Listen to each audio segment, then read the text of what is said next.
চট্টগ্রাম বিভাগীয় ক্রীড়া সংস্থার উদ্যোগে 24 এপ্রিল রাঙামাটিতে শুরু হতে যাচ্ছে বিভাগীয় commissioner gold cup football tournament 2025। সকালে চট্টগ্রামের এম এ আজিজ স্টেডিয়ামের সম্মেলন কক্ষে এই উপলক্ষে আয়োজিত সংবাদ সম্মেলনে বিস্তারিত তুলে ধরেন আয়োজকেরা। টুর্নামেন্ট সফলভাবে সম্পন্ন করতে এরই মধ্যে চট্টগ্রামের সকল জেলা প্রশাসকদের সাথে আমরা বৈঠক করেছি, তাদের উপস্থিতিতে ফিক্সচার প্রণয়ন করেছি, দলগুলোর জার্সির রং নির্ধারণ করেছি, বাইলজ অনুমোদন সহ যাবতীয় কাজ অত্যন্ত স্বচ্ছতার সাথে আমরা সম্পাদন করেছি। জেলাভিত্তিক আলাদা আলাদা ভেন্যু কমিটি গঠিত হয়েছে আয়োজক জেলা প্রশাসকদের নেতৃত্বে। উদ্বোধনী সহ পুরো আয়োজন বর্ণিল ও সুচারুরূপে সম্পন্ন করতে ইতিমধ্যে ভেন্যু কমিটিও ব্যাপক প্রস্তুতি গ্রহণ করেছে।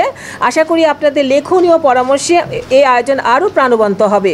এটা হচ্ছে মূলত আসলে স্ব দলগুলোই স্ব জেলাগুলোই নিজস্ব খরচ নিয়েই এই টুর্নামেন্টটা নিজেদের মনে করে এটা আসলে নিজেদের মতো করে আমরা উদযাপন করছি।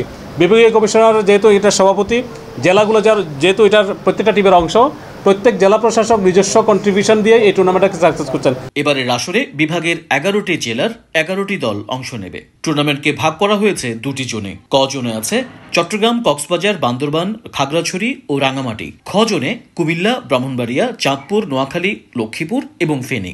যে আমাদের যে মাঠ নিয়ে আমাদের এই মাঠে কিন্তু ফুটবল, ক্রিকেট, হকি সবগুলো আপনারা জানেন, সব খেলা এখানে হয়। এখানে কোনো ব্যতিক্রম কিছু না। ইন্টারন্যাশনাল ফুটবল এখানে হয়েছে, ইন্টারন্যাশনাল ক্রিকেট হয়েছে। সুতরাং এখান থেকে জাতীয় মানের ফুটবলার, ক্রিকেটার সমস্ত প্লেয়ার সৃষ্টি হয়েছে, সেটা চলমান রয়েছে। তো তারা কি কাজকর্ম করছে এটার প্রতিফলন আজকে দেখা যাচ্ছে, কিন্তু আমরা এর আগে পর্যন্ত হতাশ ছিলাম। এখন একটা খেলা, একটা টুর্নামেন্ট আলোর মুখ দেখতে পাচ্ছে, যাতে তারা তাদের এই ফরমেশনটা জাস্টিফাইড হলো।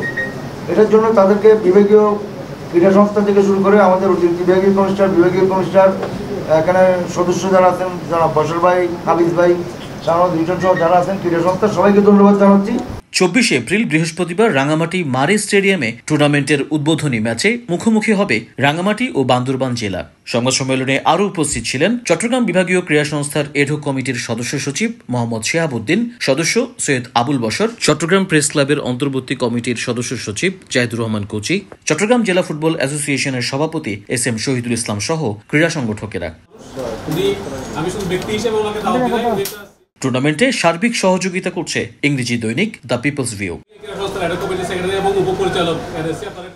Tajul Islam, N sports.